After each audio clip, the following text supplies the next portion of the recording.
मित्र हो, चॅनलमध्ये सर्वांचं सहर्ष स्वागत। क्रांती आणि प्रतिक्रांती, लेखक डॉक्टर बाबासाहेब आंबेडकर, भाग 4, बौद्ध धम्माची अवनती आणि ऱ्हास। भारतामधून बौद्ध धम्म नष्ट होण्याबद्दल सर्वांनाच अत्यंत आश्चर्य वाटते। ज्यांनी या विषयावर चिंतन केले आहे अशा अनेकांना दुःखही होते। बौद्ध धम्म भारतातूनच नाहीसा झालेला आहे, परंतु चीन, जपान, ब्रह्मदेश, Indonesia, Vietnam, Sri Lanka, Malaya, Sumatra इत्यादी देशात आजही अस्तित्वात आहे। केवळ भारतातूनच बौद्ध धम्म नाहीसा झालेला नाही, तर बहुसंख्य हिंदूच्या डोक्यातूनही बौद्ध धम्म नाहीसा झालेला आहे। हे अचानक कसे काय घडले हा एक महत्त्वपूर्ण प्रश्न आहे। या प्रश्नांचे कुठलेही समाधानकारक उत्तर मिळत नाही, परंतु कुणाही व्यक्तीने या प्रश्नांचे समाधानकारक उत्तर शोधण्याचा देखील प्रयत्न केला नाही। या विषयावर विचार करताना लोक एक महत्त्वाची बाब विसरतात। ही बाब बौद्ध धम्माची अवनती आणि ऱ्हासाच्या अंतराशी संबंधित आहे। बौद्ध धम्माच्या अवनतीची कारणे तर स्पष्ट आहेत, परंतु नाशाची कारणे तितकीशी स्पष्ट नाही। भारतात मुसलमानांच्या आक्रमणामुळे बौद्ध धम्माचा नाश घडून आला, यामध्ये कुठलीही शंका नाही। इस्लामचा मूर्तिबंधक या स्वरूपात भारतात प्रवेश झाला। बुत या शब्दाचा अरबी भाषेत मूर्ती असा अर्थ होतो, तथापि बहुतेक लोकांना बुत या शब्दाचा खरा अर्थ माहीत नाही। बुत हा शब्द अरबी भाषेत बुद्ध या शब्दाचा अपभ्रंश म्हणून वापरतात। अशा प्रकारे मुसलमान विचारवंताच्या दृष्टिकोनातून या शब्दाच्या व्युत्पत्तीकडे पाहता मूर्तिपूजा आणि बौद्ध धर्म एक दुसऱ्याचे पर्यायवाचक शब्द आहेत। मुस्लिमांकरता मूर्तिपूजा आणि बौद्ध धर्म एक दुसऱ्याचे समानार्थी शब्द आहेत, म्हणून मूर्ती विध्वंस करण्याचा उद्देश बौद्ध धर्म नष्ट करणे असा करण्यात आला। मुस्लिम धर्माने भारतातूनच केवळ बौद्ध धम्माला नष्ट केले नाही, तर जिथे कुठे बौद्ध धम्म अस्तित्वात होता त्या सर्व ठिकाणी या धर्माला नष्ट करण्याचा पुरेपूर प्रयत्न केला। मुस्लिम धर्माचा भारतात प्रवेश होण्यापूर्वी बौद्ध धम्म इराण, इराक, अफगाणिस्तान, गांधार, चीन आणि मध्य आशियाचा धर्म होता। एक प्रकारे बौद्ध धम्म हा आशियाचा धर्म होता। या सर्व देशात मुस्लिम धर्माने बौद्ध धम्माला नष्ट केले। या बाबतीत विन्सेंट स्मिथ म्हणतात की सनातनी ब्राह्मणाद्वारा केल्या गेलेल्या अत्याचारापेक्षाही मुस्लिम आक्रमकांनी जे भीषण हत्याकांड केले ते कित्येक पटींनी मोठे होते आणि भारताच्या बहुतेक प्रांतातून बौद्ध धम्म नष्ट होण्याला जबाबदार आहे। या स्पष्टीकरणाने सर्वांचे समाधान होऊ शकत नाही की बहुंना कुणाच्याही याने समाधान होऊ शकत नाही। दोनही धर्मापैकी केवळ एकच धर्म कसा शिल्लक राहिला असा प्रश्न विचारला जाऊ शकतो। हा प्रश्न तर्कसंगत आहे, पण उपरोक्त सिद्धांताचे खंडन करू शकत नाही। ब्राह्मणवाद जिवंत राहील आणि त्यांचे अस्तित्व टिकून राहील, परंतु याचा अर्थ हा नाही की मुस्लिमामुळे बौद्ध धम्म नष्ट झाला नाही। याचा अभिप्राय हा आहे की त्या काळात अशी काही परिस्थिती होती जिच्यामुळे मुस्लिमांच्या आक्रमणापुढे ब्राह्मणवाद टिकून राहणे शक्य होते, परंतु बौद्ध धम्म टिकून राहणे शक्य नव्हते। जे लोक या विषयावर गंभीरपणे विचार करतील त्यांना 3 कारणे मुस्लिम आक्रमणापुढे ब्राह्मणवादाला टिकून राहण्याचे व बौद्ध धम्म नष्ट होण्याचे बदल आढळून येतील। पहिली गोष्ट ही की मुस्लिम आक्रमणांच्या वेळी ब्राह्मणवादाला राजाश्रय प्राप्त होता, बौद्ध धम्माला मात्र राजाश्रय प्राप्त नव्हता। परंतु सर्वाधिक महत्त्वपूर्ण गोष्ट ही आहे की बौद्ध धम्म पूर्णपणे नष्ट होईपर्यंत ब्राह्मणवादाला भारतात राजाश्रय प्राप्त होता। दुसरी गोष्ट ही की इस्लामच्या तलवारीने बौद्ध भिक्षूचे पूर्णपणे शिरकाण केले व बौद्ध भिक्षू परंपरेला दुसऱ्यांदा पुनर्जीवित करता आले नाही। या उलट ब्राह्मणवादी पौरोहित्याला कायमचे नष्ट करणे मुस्लिमांना शक्य झाले नाही। तिसरी गोष्ट ही की भारतातील ब्राह्मणवादी शासकांनी बौद्ध बहुसंख्य जनतेवर अत्याचार केले.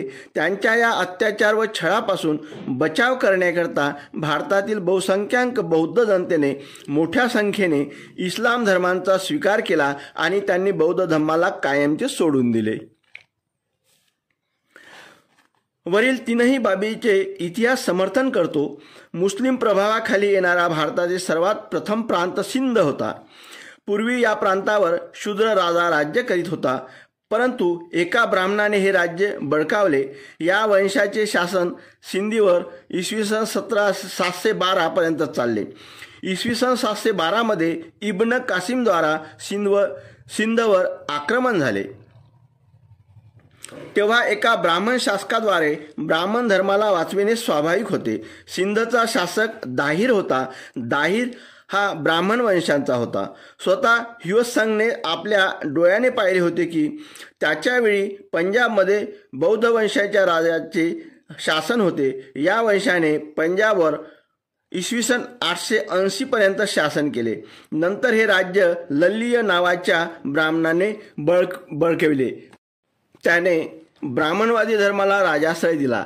या वंशाने पंजाबवर इसवी सन 880 ते इसवी सन 1021 पर्यंत शासन केले.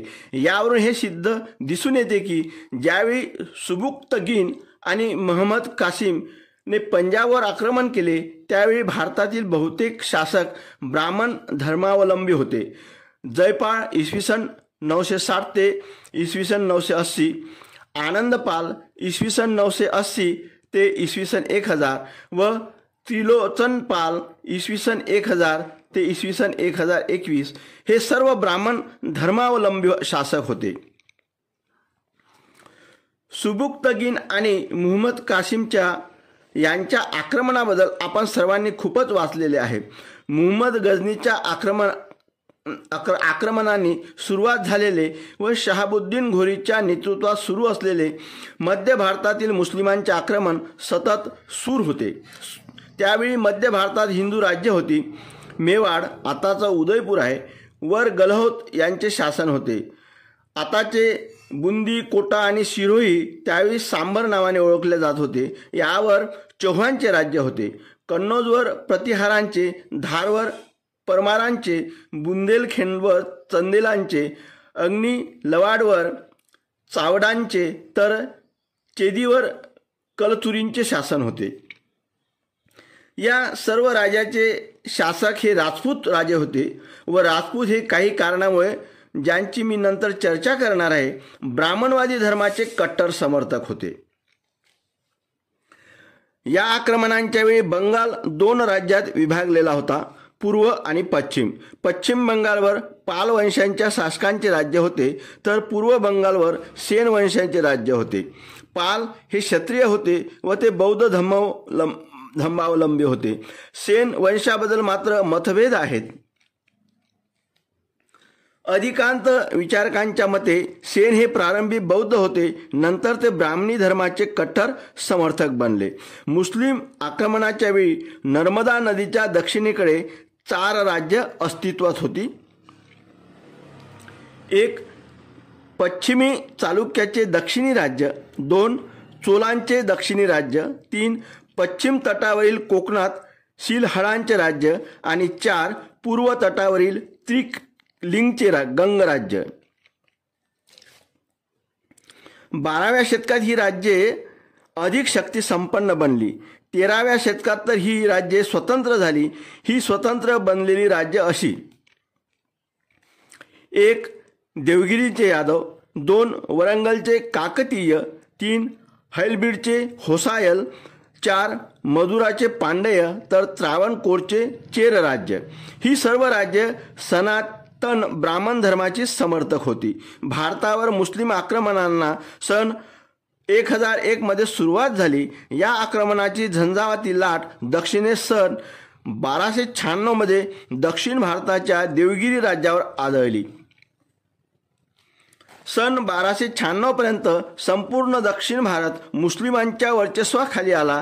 300 वर्षाच्या मुस्लिम आक्रमणांच्या या काळात संपूर्ण भारतावर हिंदू किंवा ब्राह्मणवादी राजांची सत्ता होती. या वाताहतीच्या काळात ब्राह्मणी धर्माला या हिंदू राजाचे समर्थन प्राप्त होते, परंतु मुस्लिमाद्वारे पराजित व नष्ट होण्याच्या मार्गावर असलेल्या बौद्ध धर्माला मात्र कुणाचीही आश्रय प्राप्त होऊ शकला नाही. अशा परिस्थितीत बौद्ध धर्म निराश्रित अवस्थेत होता. स्थानीय राजांची हेटाळणी व आश्रयाविना बौद्ध धर्म भारतात मृतपाय झाला व मुस्लिम आक्रमकांच्या ज्वलात जळून नष्ट झाला. मुस्लिम आक्रमणकारी लोकांनी ज्या बौद्ध विश्वविद्यालयांना लुटून नष्ट केले त्यामध्ये नालंदा, विक्रमशिला, जगदल, ओदांतपुरी हे विश्वविद्यालय होते. देशातील या सर्व बौद्ध विहारांना मुस्लिम आक्रमकांनी नष्ट केले. जीव वाचवण्याकरता हजारोच्या संख्येने बौद्ध भिक्षू भारताबाहेर नेपाळ, तिबेट व इतर देशात पळून गेले. मुस्लिम आक्रमकांनी हजारोंच्या संख्येने बौद्ध भिक्षूंची कत्तल केली. या बौद्ध भिक्षूंची किती निर्घृणपणे मुस्लिम आक्रमकाद्वारे हत्या करण्यात आली याचे वर्णन स्वतः मुस्लिम इतिहासकारांनी केलेले आहे. 1197 मध्ये मुस्लिम सेनापती आक्रमणाच्या वेळी बिहारमध्ये कोणत्या व कशा प्रकारे हत्या केल्या गेली याचे वर्णन विन्सेंट स्मिथ याने केले आहे. त्यांच्या मते आक्रमणाकरता प्रसिद्ध असलेल्या ज्या मुसलमान सेनापतीचे नाव प्रसिद्ध होते त्याने एका झटक्यात येथील राजधानीवर ताबा मिळविला. त्याच वेळेला आक्रमणकर्त्या दलातील एकाशी इतिहासकाराची भेट झाली. त्या माणसाद्वारे इतिहासकाराला हे माहीत झाले की केवळ 200 घोडेस्वारांनी विहारातील एका किल्ल्यावर बेधडक बिनविरोध मागील दारातून आक्रमण केले व तो संपूर्ण किल्ला जिंकून घेतला. लुटी त्यांना प्रचंड प्रमाणात संपत्ती प्राप्त झाली. आक्रमणकर्त्यांनी मुंडन केलेल्या ब्राह्मणांची अर्थात बौद्ध भिक्षूंची इतक्या मोठ्या प्रमाणात हत्या केली की त्या संपूर्ण विहारातील पुस्तक वाचण्याकरता एक भिक्षू देखील आक्रमणकर्त्यांना उपलब्ध होऊ शकला नाही. नंतर आम्हाला कळले की हे संपूर्ण विहार एक मोठे विश्वविद्यालय होते. हिंदी भाषेत महाविद्यालयाला विहार म्हणतात. अशा प्रकारे बौद्ध भिक्षूंचा मुस्लिम आक्रमणाद्वारे संहार करण्यात आला. या आक्रमकांनी मुळावरच घाव घातला. बौद्ध भिक्षूंचा संहार करून इस्लामने बौद्ध धर्माची हत्या केली. हे एक मोठे संकट होते जे बौद्ध धर्माच्या विनाशाला कारणीभूत बनले. प्रचलित विचारधारेप्रमाणे धर्माचा प्रसार केवळ प्रचाराद्वारेच होतो. जर प्रचार असफल ठरला तर धर्म नष्ट होतो. इस्लामच्या तलवारीने बौद्ध भिक्षूवरच मोठा आघात केला. यामुळे तो नष्ट झाला किंवा भारताबाहेर निघून गेला.